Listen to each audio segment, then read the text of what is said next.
Hello everyone, my name as Jay mentioned, is Virgil, and they know me as Go Big. Well, that's a long story, but I might not go into it today. But today I would like to speak to you a little bit about cyber security and give you a few tips on how you could protect your privacy when you are online.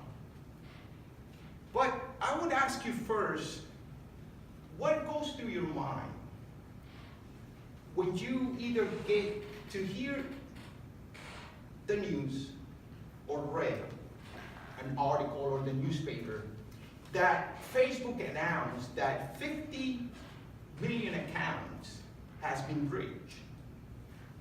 Or another example could be Equifax, that it also announced that an estimated 143 million users account has been breached.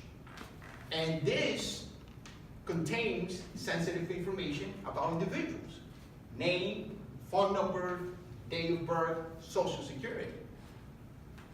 So what goes through your mind? We are living in a digital age, and it's very, very hard to become invisible or to protect your privacy 100%. However, there are ways that we could minimize what is called in technology your footprint. That means when you go online and you leave personal data about yourself. So let me share with you a few simple tips how you could protect, to some extent, not 100%, but protect it, your privacy when you are online. And the first one would be, and it's sometimes the most overlooked, is your password. Never use your password on all of your accounts. You have to think about your password as an underwear. Just think for a moment. Number one, you don't share your underwear with your friends, much less with the strangers. Secondly, you have to change it regularly, isn't it? And thirdly, you don't leave it hanging just for everyone to see it. Your underwear. So think of password as an underwear. You have to protect them. And the best way you could protect your password is to use different password for all of your accounts. Now you may say, I have multiple accounts, so how I could do that? Well, there is what is called a password manager. A password manager is like a vault that you would store all of your password on that vault, and you would only have to remember the master password to access that password manager. A password manager is like a software that it also assists you in creating sophisticated passwords. For example, 12 or more characters, including upper and lower cases, including numbers, and including characters.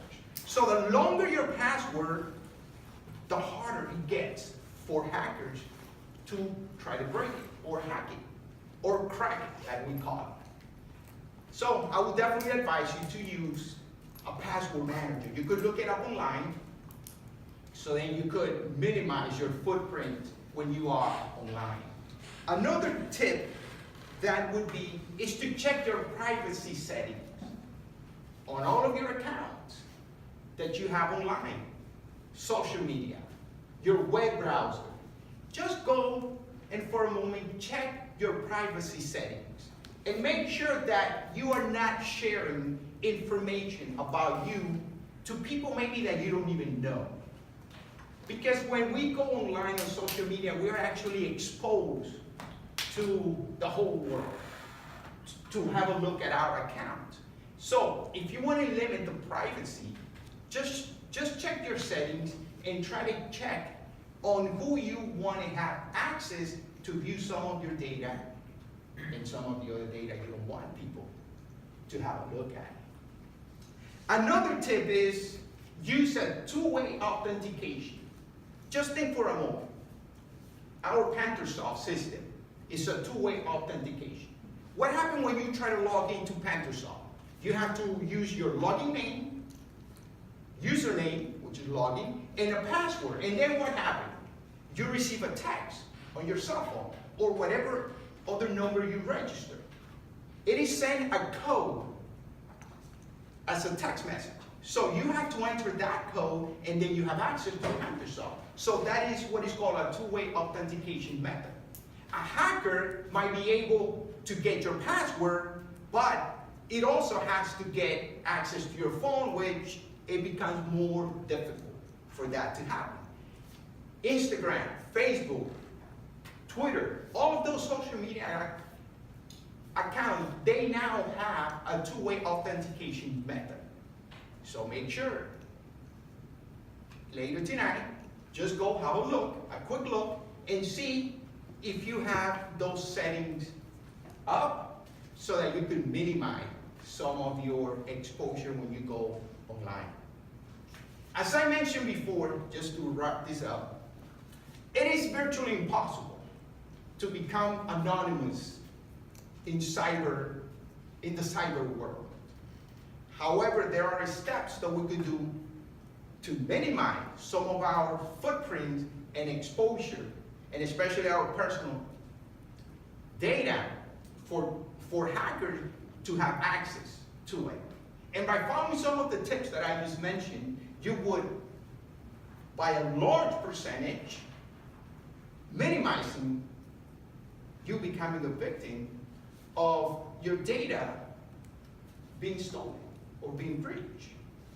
Now, you may think for a moment, what happened to your data when it is stolen? This might be for another topic. But you probably heard about the dark web. Yes, there's an underground World Wide Web, internet, where depending on the list that a hacker accesses, it could sell it for thousands of dollars. But minimize it by following these simple steps. Thank you.